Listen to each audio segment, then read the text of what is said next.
É um imenso prazer do Ibracon poder participar aqui como mediador desse painel. Nós apoiamos qualquer iniciativa como essa que busque uma agenda de ética e de integridade. E já tratando de agenda, queria dar início então ao painel, passando a palavra ao Fabiano Zucco. Eu gostaria de iniciar e pedir ajuda de vocês para essa nossa primeira conversa. Queria pedir aos senhores que mudassem de local. Por gentileza, levantasse uma cadeira para outra, fizesse só um movimento rápido. Como tudo nos parece, cada momento e cada movimento, principalmente num local tão sério e tão importante, e com um tema tão relevante quanto esse, nos parece que cada mudança, até um pedido desse simples, é um movimento difícil. E assim é o movimento da sociedade. No momento em que nós estamos passando, é um momento onde nós estamos passíveis e possíveis de não termos mais o passado. Imagine que nesse momento exclusivo, a oportunidade do que está acontecendo daqui à frente e daqui para todo o sempre do nosso país, ou da nossa realidade, ou da atitude realmente de qual nós esperamos a mudança social para esse país, parte daqui para frente. Ou seja, do movimento da Lava Jato, dos outros movimentos sociais que aí tiveram, de ações totalmente ligadas às instituições de controle de Estado. Nesse momento, imaginem que esse pequeno movimento tenha nos tornado e tenha nos dado apenas uma sensação de desgaste.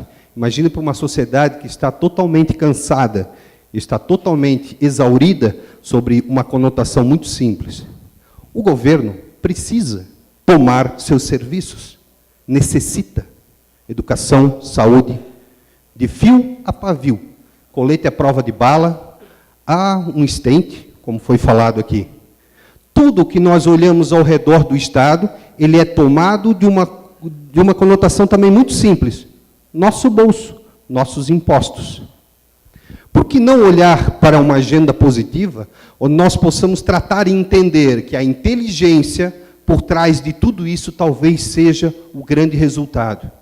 Sabe o que se discute tanto nesse país e por que temos tanta dificuldade de compreender? Porque a informação que, mesmo na era da internet, mesmo nessa era da informação, da selfie, aliás, inclusive, presidente, queria ter tirado uma selfie com o nosso procurador, né? Não me deixaram. Mas, mesmo numa época dessa, que todo mundo pensa muito em selfie e pensa principalmente em informações digitais, a tecnologia é, sim, a grande ferramenta para que nós possamos, sim, ter essa sociedade mais próxima e verdadeira. Porque, como falaram aqui, não são só as grandes empresas, só os grandes escândalos que acontecem no país, não. São os pequenos também. É a alimentação escolar que é adulterada num pequeno município. É a falta de entrega, a falta de zelo, toda a cadeia produtiva. Não esqueçam que, quando estamos falando da questão de regras de governança e compliance, nós temos que falar de logística, de inteligência, de governança, e mais do que isso, temos que falar de uma coisa que todos os dias nós temos que encarar, que são pessoas, e que algumas são suscetíveis ao seu bolso, exclusivamente esquecem que nossos impostos são apenas para o contribuinte. Diante dessa realidade, nós temos aí, dentro dessa agenda positiva, deixa eu prender aqui, algumas oportunidades que essa sociedade está disposta a encarar. Não podemos esquecer que o governo, que essa gama e esse exercício que está sendo feito no Brasil, é porque o nosso maior gasto é aonde? Nos processos licitatórios. Não podemos esquecer que temos compradores, de um lado, e temos fornecedores de outro. Agora, será que a inteligência, diante de 4,3 trilhões do plano plurianual, e diante de tantos bilhões que estão acontecendo e estão sumindo, às vezes, dos cofres públicos, será que nós não temos inteligência, tecnologia para rastrear toda essa informação? A agenda positiva para tudo isso diz que Sim. Por quê? Porque o governo cria editais e necessariamente é obrigado a divulgá-los. E assim que divulga esses editais, ele é obrigado a fazer com que qualidade e preço sejam discutidos. E, gente, não esqueçam de uma coisa, é o único lugar no país que você sabe data e hora que o comprador vai comprar. E você sabe exatamente que ele vai comprar naquela data e hora, e o preço, quem não é do comprador, não é ele que define o preço. Quem define o preço é o vendedor, é a disputa de preço. Será que essa tecnologia do pregão eletrônico, será que as tecnologias, o avanço dessas tecnologias não seria a grande solução para a rastreabilidade de tudo isso? Ou será que é difícil saber quem são os sócios, qual é a evolução patrimonial, da onde sai a evolução de cada empresa? Será que a gente não consegue saber se ela é micro e pequena empresa? Óbvio que sim. Todas as informações são rastreadas e são de domínio público. O mais importante é que essas informações, elas são públicas, através de uma lei que determinou isso em 2011. E aí, olha só o grande desafio. O grande desafio, verdadeiramente, é fazer com que as empresas ali que andam na corda bamba, principalmente as micro e pequenas empresas, que são, sim, 95% delas no país, e que também precisam de regras de governança para poder entrar, como que elas fazem para poder descomplicar esses editais, como que melhora esses processos e como que vão facilitar esses acessos? A regra de tudo isso talvez seja, diante de tantos tubarões ou de tantos desafios, seria gerar soluções de inteligência, tecnologia, venda, obviamente, sabendo que essa venda hoje é para os maiores compradores do país. Esse é o maior mercado que o país tem. Não tem nenhum maior comprador do país. Por isso que se discute aqui tanto essas regras. Não só por isso, mas também por isso. A gente tem que pensar nisso. Não são só grandes compradores. Aumenta todas as oportunidades de negócio. Por que nós não pensamos de forma positiva e imaginamos que as micro e pequenas empresas do país, nós, em vez de autofagocitarmos elas, não poderíamos transformar os nossos impostos, dando esse benefício através do decreto de apoio às micro e pequenas empresas, de forma efetiva, a uma política pública, também com ferramentas de inteligência, para que a micro e pequena empresa possa pegar esses impostos e crescer, principalmente nesse momento. Ah, que tristeza agora nós termos toda essa área, e todas as empresas, ou as grandes empresas, de infraestrutura com problemas. Isso é problema ou isso é oportunidade? Esse é o grande desafio.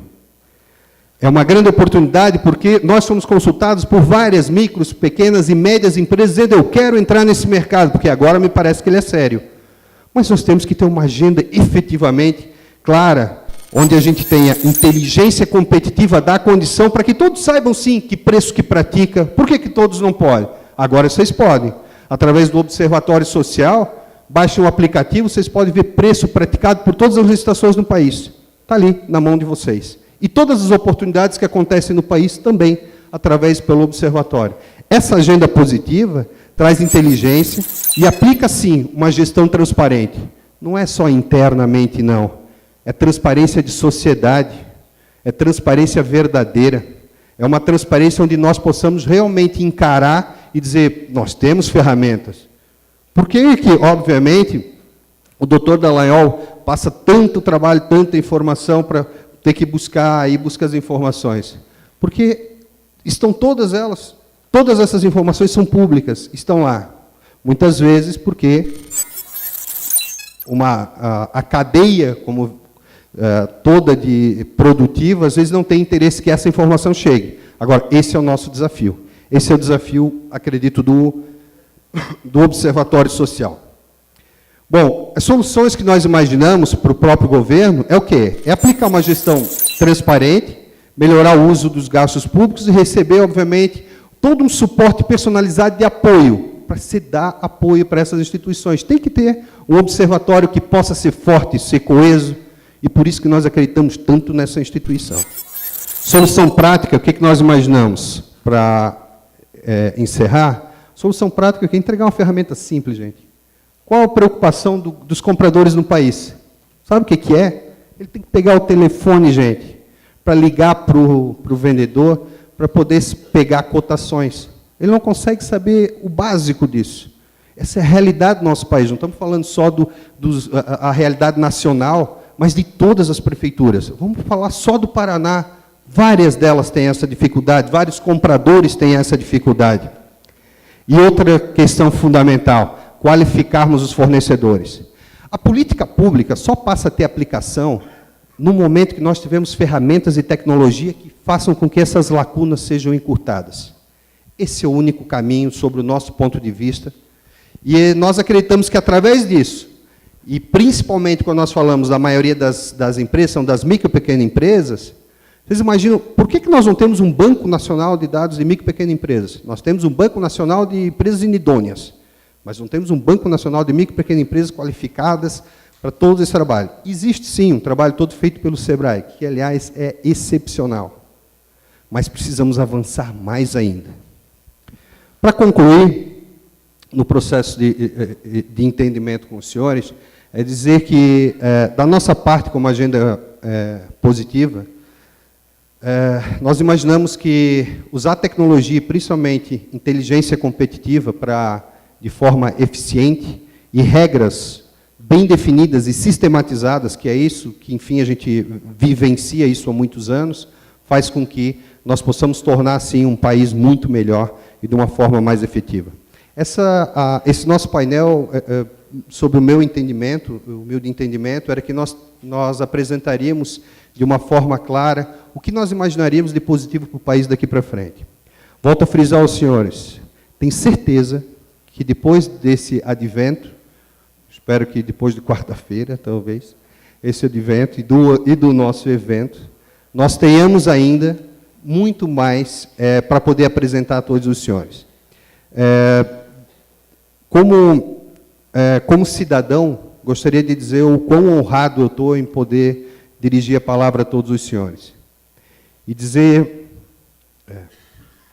o quanto eu tenho dedicado a minha vida a isso, e num momento que sempre tivemos muita dificuldade. Me chamavam de louco e maluco quando, na época, eu estava no conselho da Bolsa, da BMF e da BBM, quando a gente dizia, olha, dá para fazer regras de segurança, dá para fazer governança, dá para fazer uma série de coisas, e nós tentávamos levar e trazer regras e falar sobre compliance, governança, sobre todos esses temas que estão sendo discutidos aqui, e simplesmente não se era ouvido.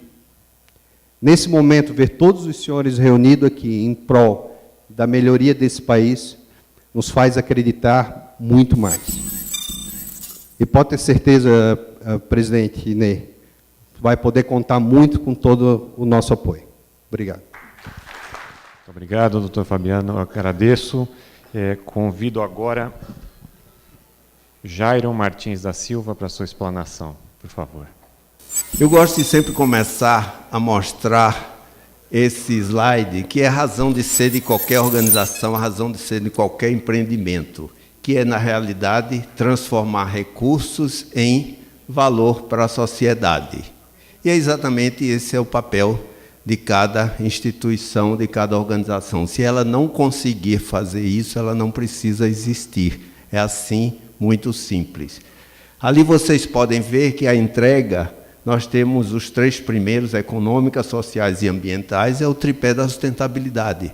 Mas eu incluo ainda a ética. Por quê? Porque senão a gente está premiando traficante, né? Porque traficante, ele é economicamente viável, ele socialmente atende a uma comunidade, trata com um produto natural, né? Só falta a ética, né? Então é importante a gente colocar o 4º tripé ali daquela entrega para a sociedade, né?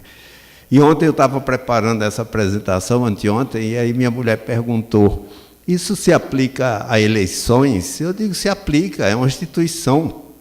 Aí ela disse, como? Eu digo, olha, se a gente tem uma mente distorcida como eleitor, e entra com a entrada errada, né, com algumas porcarias, a gente vai gerar porcaria, ou seja, vamos eleger exatamente quem não presta, né?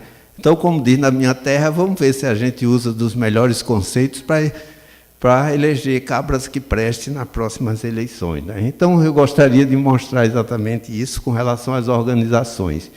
E a pergunta que eu faço é o seguinte: como está a gestão do Brasil? Exatamente dentro desse conceito. O que é que realmente nós estamos entregando? Se nós olharmos a primeira ali, os recursos, o que nós podemos dizer? É que nós temos uma pirâmide demográfica saudável. Nós temos uma natureza exuberante. É um país que dá tudo aqui, de norte a sul, de leste a oeste. Nós temos uma força laboral que, tendo trabalho, trabalha. Nós temos um novo patamar ético e civilizatório que nós atingimos agora. Nós temos água em abundância. Nós temos água em abundância. Isso aí é pouco, isso não é todo país que tem. Nós temos recursos financeiros, temos tantos recursos financeiros que roubam e às vezes a gente nem percebe. Temos uma matriz energética saudável, e temos um clima amigável. Aí a pergunta é essa, quer dizer, quantos países no mundo têm exatamente esses recursos que nós temos, né? Quer dizer, o que é que nós precisamos? Agora vamos ver as entregas. Quais são as entregas que nós recebemos? Então, a primeira é a corrupção. Ali é um dinheiro, ali é lavagem de dinheiro, né? Ali pendurado. Nós temos uma imoralidade política, que é o que nós estamos vivenciando. Nós temos a pobreza e fome. Como é que pode ter tanto recurso, uma natureza exuberante e ainda ter pobreza e fome no nosso país? O nosso saneamento básico, né, quer dizer, é precário. Nós temos a nossa insegurança pública, que nós vivenciamos. O baixo nível de educação, já vista com os indicadores que nós temos de educação, que são dos últimos, se comparado mundialmente. A taxa de desemprego nossa, né, hoje com 14 milhões de desempregados, uma saúde precária, né, embora tenhamos escolas boas de medicina aqui no país, uma infraestrutura deficiente, que a gente vê agora apodrecendo uma safra pela falta de estrada no país, e uma burocracia que realmente trabalha o nosso ambiente de negócios e uma tributação elevada. Agora eu pergunto, com tantos recursos, como é que nós podemos fazer entregas tão precárias? Essa é a pergunta que realmente nos deixam realmente com muita dúvida, e o que fazer na realidade. Então, eu sempre gosto de mostrar que sucesso ou fracasso é sempre uma relação de causa e efeito. Na realidade é isso, tudo que acontece, isso serve para a nossa vida pessoal também. Acontecimentos são sempre essa relação de causa e efeito. Agora, o sucesso é a combinação harmônica, ou seja, da relação de causa e efeito. E o fracasso é exatamente uma precipitação desestruturada das causas e efeitos. E a qualidade da execução é realmente a principal barreira para o nosso sucesso. Quer dizer, é esse o problema.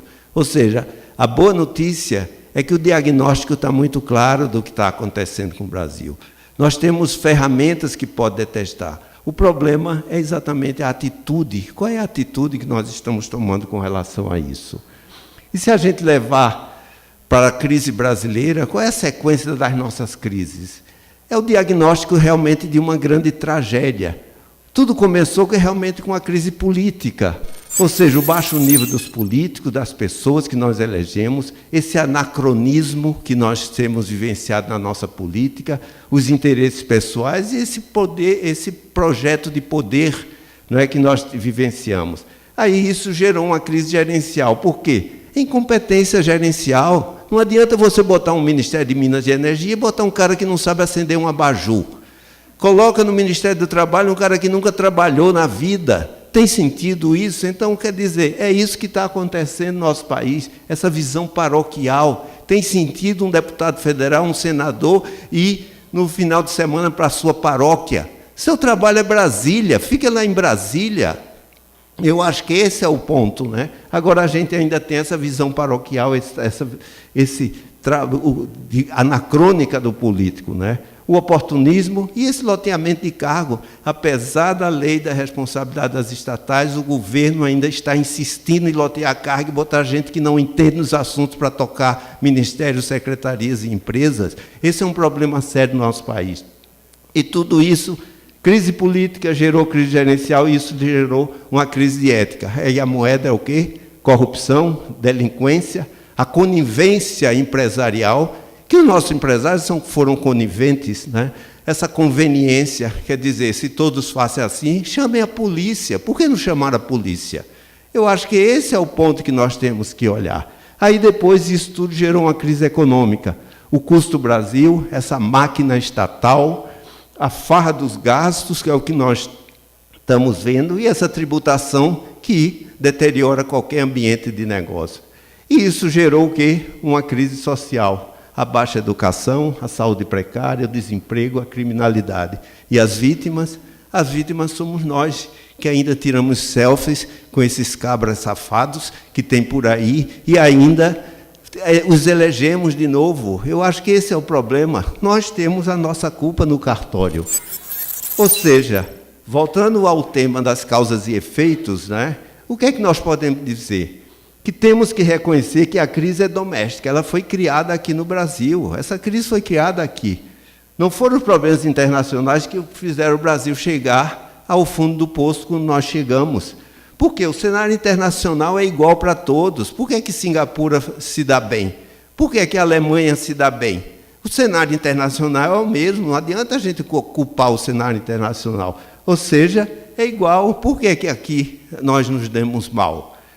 Aí, se o Brasil chegou ao fundo do poço, todos nós somos culpados, A sociedade civil, pelas escolhas erradas, nós escolhemos erradas as pessoas. E se não abrirmos os olhos, vamos continuar escolhendo de forma errada.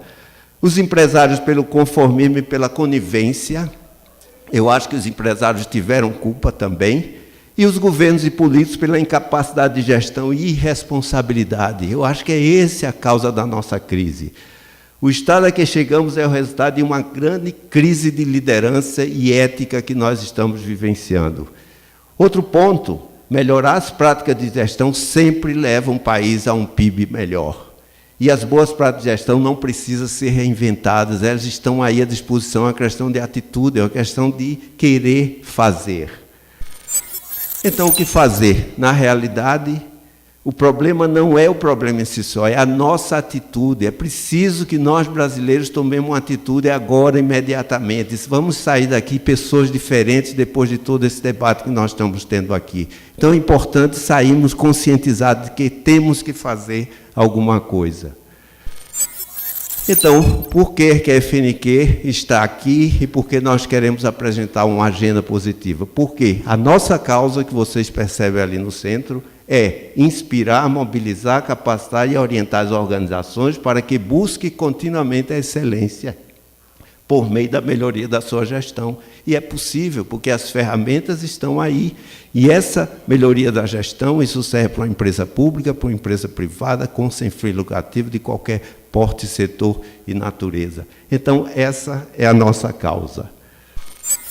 E onde atuamos? Nós atuamos exatamente naquele processo de transformação, ou seja, ali é que se aplica o nosso modelo de gestão. É um modelo de excelência de gestão da Fundação Nacional da Qualidade, que vocês podem ver exatamente através desse tangram. É o pensamento sistêmico, é a liderança transformadora, é o olhar para os processos, é você ter adaptabilidade, a partir daí, através dos aprendizados, gerar valor para a sociedade. Isso é o que nós estamos procurando implementar no Brasil como um todo, de norte a sul, baseado nesses 8 fundamentos.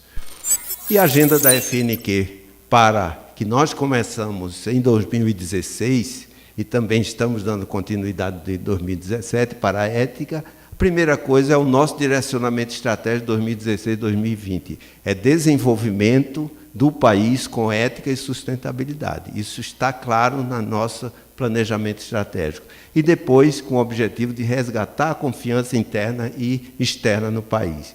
Depois, alinhamento estratégico com as ODS 2030 da ONU, que isso precisa fazer parte da agenda de qualquer organização, e hoje os nossos fundamentos estão totalmente alinhados com ela.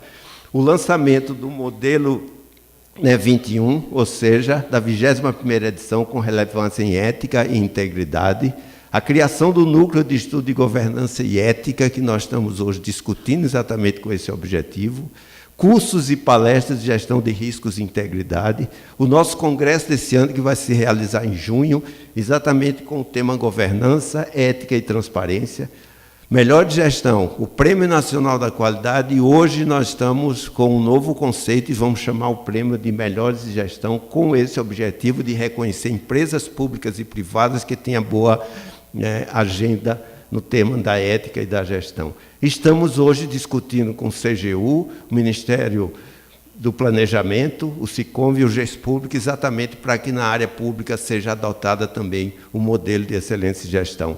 E estamos formatando para apresentar ao Ministério do Planejamento o Programa Brasileiro de Gestão para a Excelência, exatamente para que a gente possa fazer uma releitura no Programa Brasileiro de Qualidade e Produtividade com esse objetivo. E vamos entregar ao Ministro do Planejamento com esse objetivo.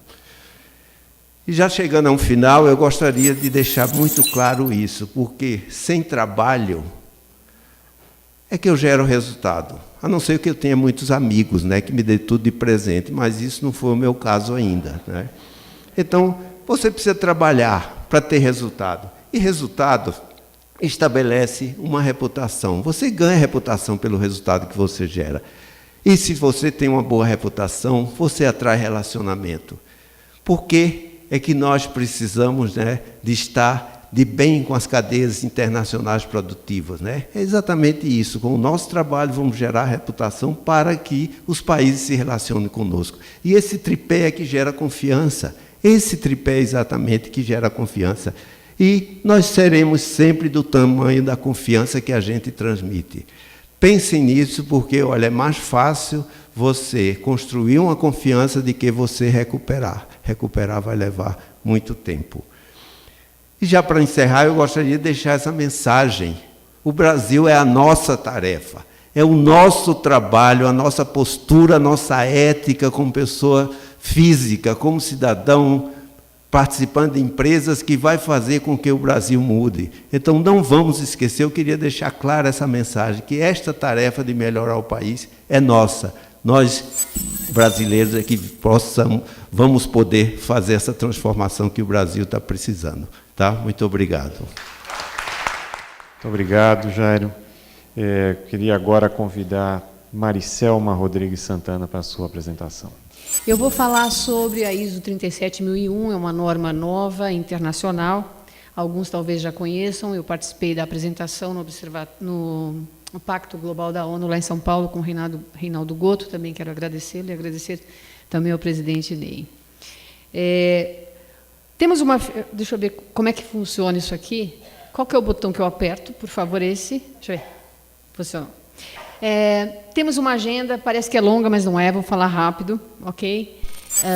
Essa é a ficha técnica da norma, o nome dela lá fora é ISO 37001, 2016, já está em vigor.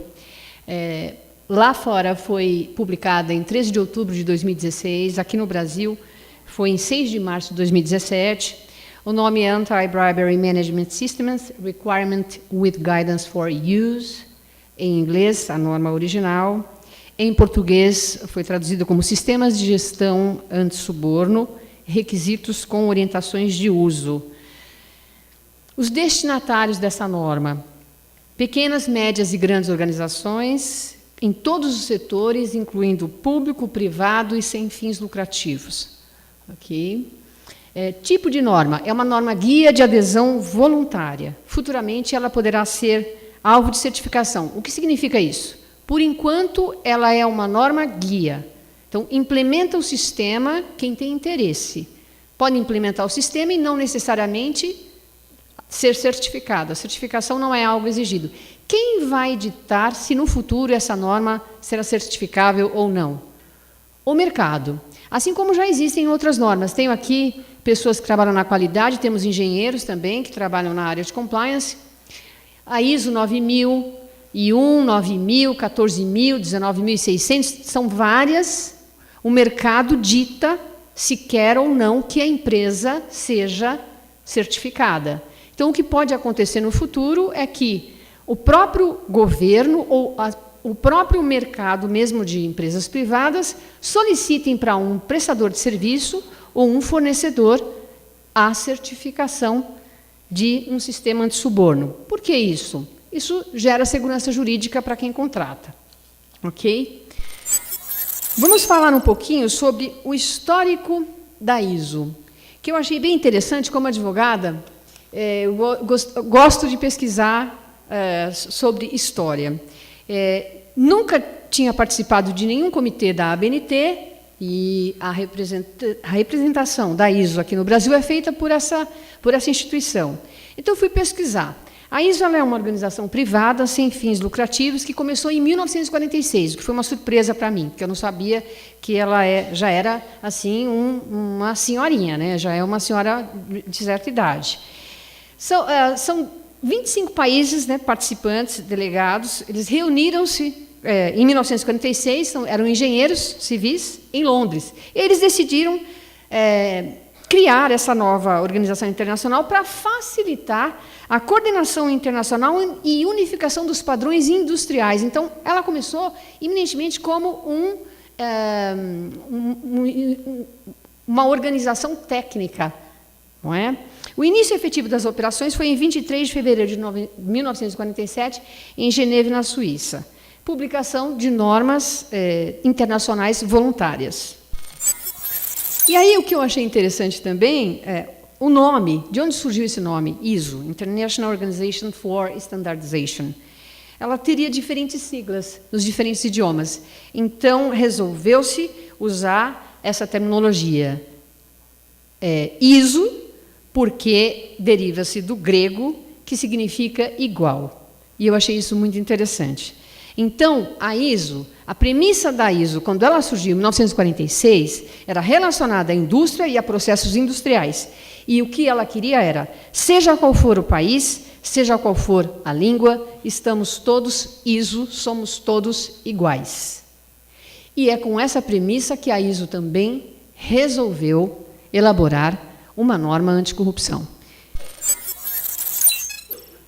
Aqui, eu não vou entrar no mérito desse mapa, mas é o mapa da desigualdade no mundo com respeito à corrupção.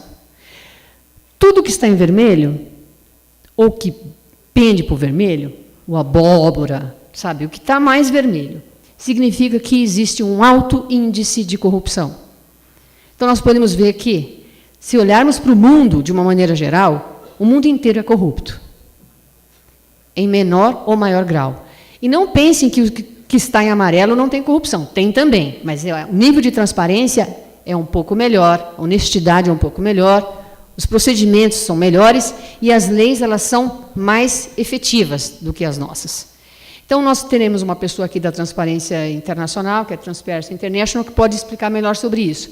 Mas isso é só para nós termos uma ideia do porquê que a ISO também resolveu criar uma norma de sistemas antissuborno. Ok? A estrutura da normalizadora, da ISO, e a sua representação no Brasil, como eu falei. A ISO hoje tem 163 países membros, mais de 3.368 organismos técnicos, um acervo de 21.113 documentos publicados e uma média de 4.000 itens nos programas de trabalho. A Associação Brasileira de Normas Técnicas, conhecida como ABNT, é o único organismo de normalização brasileiro reconhecido e autorizado a adotar as normas da ISO. Como foi o desenvolvimento dessa norma internacional, essa ISO 37001? Aqui está o mapa. Foram 37 países participantes efetivos e 22 países observadores. As plenárias ocorreram da seguinte forma. Começou em Londres, em junho de 2013, uma reunião preliminar, foi para Moscou, Madrid, Miami, Paris, Kuala Lumpur e Cidade do México. O Brasil, lamentavelmente, também não sabemos por que, não temos notícias, só entrou na plenária de Cidade do México. Talvez, inclusive, pela proximidade do país e por uma questão de custos, porque todo esse trabalho envolvendo norma é um trabalho voluntário. Quem é da área de qualidade, quem é da área de certificação sabe. Na ABNT é um trabalho voluntário. Então, se alguém quisesse participar de uma plenária lá em Kuala Lumpur, teria que arcar com esses custos ou ter um patrocínio, que já não é algo muito praticado.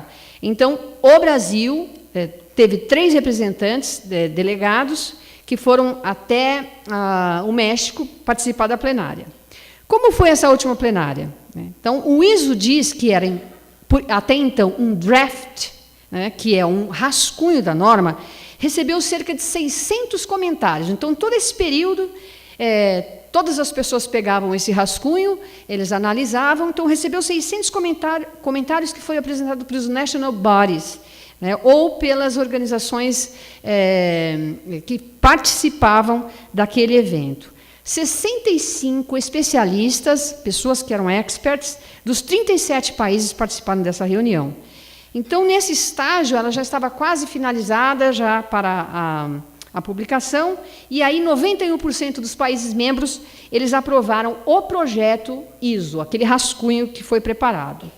Países que tiveram assim uma participação bastante efetiva foram França, Reino Unido, Estados Unidos, Alemanha, o Brasil, por incrível que pareça, participando da última plenária, participou ativamente também dessa última reunião, Suíça, Austrália, Áustria, Canadá e Suécia. Países como a Arábia Saudita, China e Egito, eles não tiveram voz ativa na reunião, a maioria dos seus comentários foi rejeitada, por questões, inclusive, culturais. É muito difícil elaborar uma norma internacional com todo mundo, principalmente em países de regimes fechados, como a Arábia Saudita, não é? Como a China. Certas coisas para eles são consideradas inadmissíveis. Não vamos entrar no mérito aqui também, mas a questão... Vou falar de uma outra norma, nem dessa, da responsabilidade social. Até hoje, lá fora, a norma de responsabilidade social ela não foi concluída porque eles não chegam num acordo. Porque na Arábia Saudita a mulher não pode nem dirigir. Imagina, como é que nós vamos falar de igualdade lá? Igualdade de gênero ou certas coisas. E este tipo de problema também aconteceu nesta norma. Não com respeito a gênero, mas discussões culturais. Então, os comentários desses países eles foram rejeitados. Qual foi a participação do Brasil no México? O Brasil, através de um grupo de trabalho, que foi o 0278, sob a coordenação da ABNT do Rio de Janeiro, apresentou 47 comentários a esse projeto, né, sendo 11 não aceitos e 36 abertos para discussão. Vários comentários que o Brasil tinha apresentado, né, já tinham sido exaustivamente discutidos pelos outros países membros e já incorporados na norma. Como é que funciona o processo de normalização? Isso também é bem interessante, mesmo para quem não conhece o sistema de normalização, como eu, que sou profissional da área jurídica, não conhecia a fundo, sabia como é que era a certificação, porque já participei de várias outras dentro da empresa.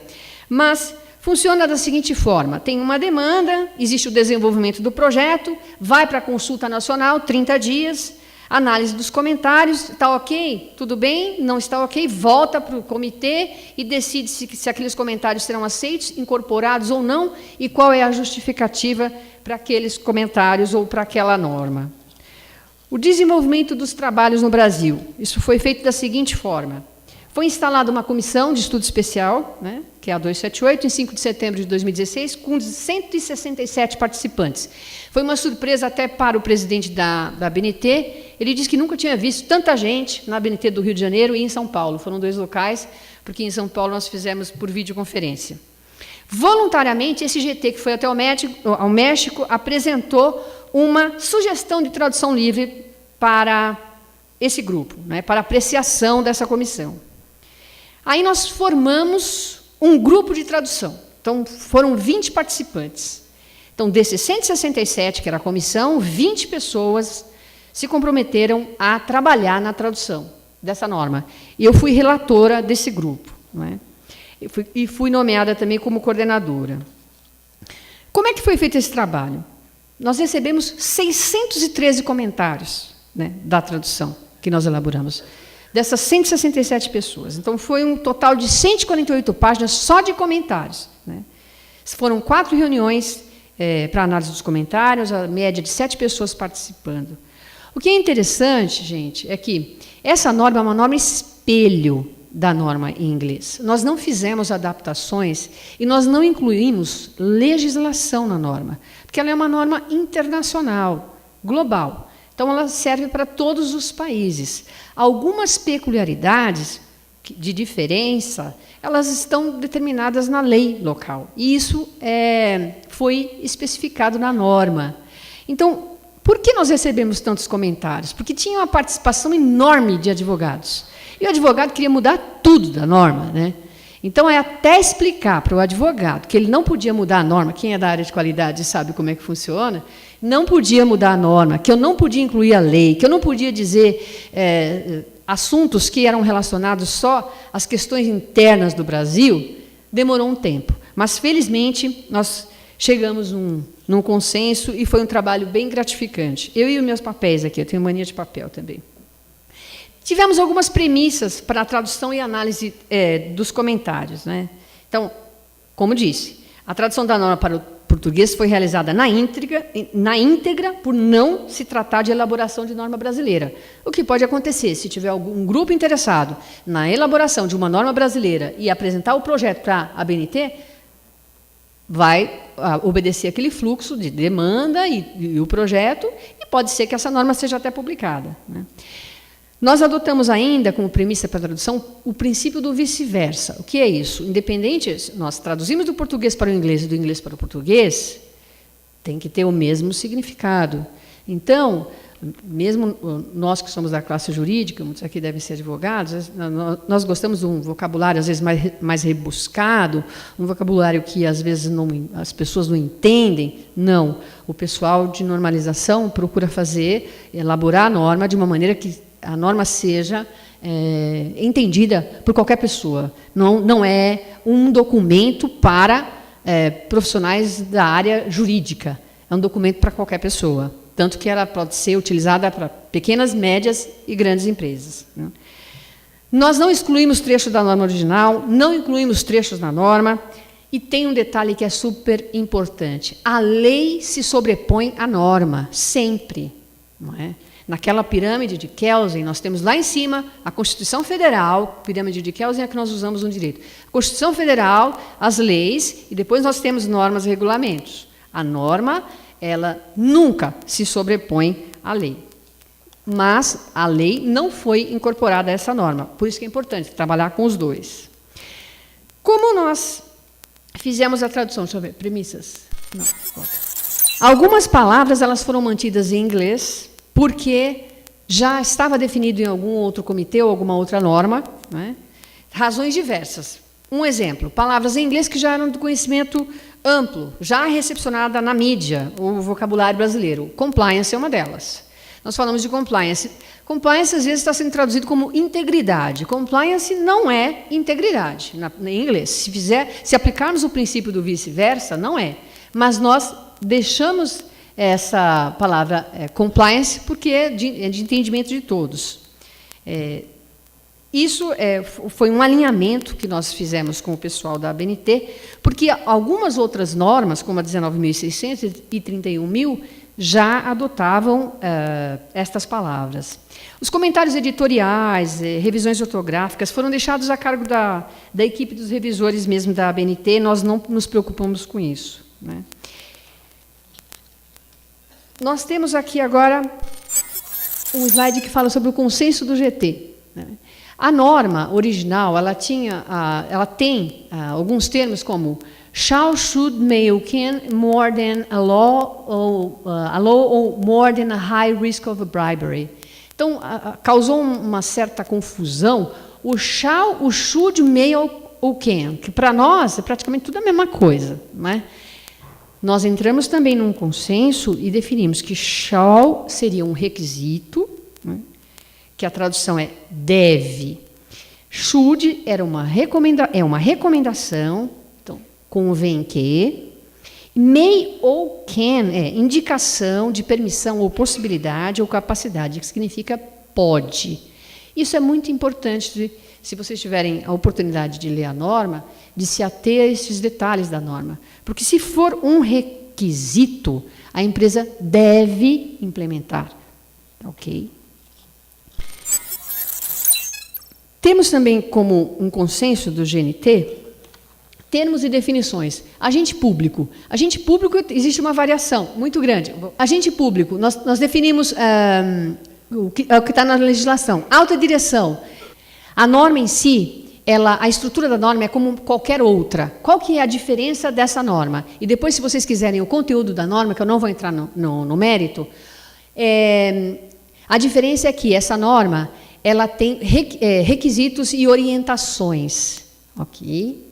E vocês, se tiverem interesse em implementar essa norma, terão que obrigatoriamente ter um profissional da área de compliance que responde pela área anticorrupção da empresa. Essa é a novidade da norma. Esse profissional ele também vai responder por omissões ou por problemas dentro do programa de compliance. É uma norma muito interessante, eu recomendo que todos vocês leiam a norma e implementem em suas empresas, se for o caso. Ok? Muito obrigada a todos e eu estou à disposição para quem quiser informações adicionais.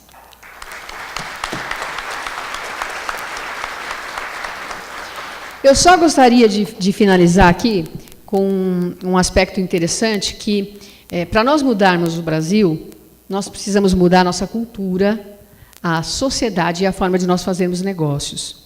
E essa norma, ela pode auxiliá-los a implementar esse sistema e buscar mais integridade, mais honestidade, mais transparência nos negócios. Quando eu digo cultura, é dentro de casa. Nós precisamos ser mais educados, nós precisamos pensar nas pequenas corrupções do dia a dia, em tudo que nós fazemos. Ok? Eu gostaria muito de poder conversar com todos vocês e estou à disposição, tá? Ok? Muito obrigado, Maricelma. Eu acho que hoje, durante o dia, nós tivemos a oportunidade de ouvir vários palestrantes hoje falando sobre os problemas, o que tem acontecido no Brasil. Mas mais importante também, tão importante, aliás, eu diria, ouvir aqui essas visões muito práticas, muito didáticas, sobre o que tem sido feito e o que está sendo planejado também para atacar esses problemas durante o ano e daqui para frente. Então, queria agradecer bastante essas visões, as palestras de vocês. Muito obrigado a todos e com isso nós encerramos esse painel. Obrigado.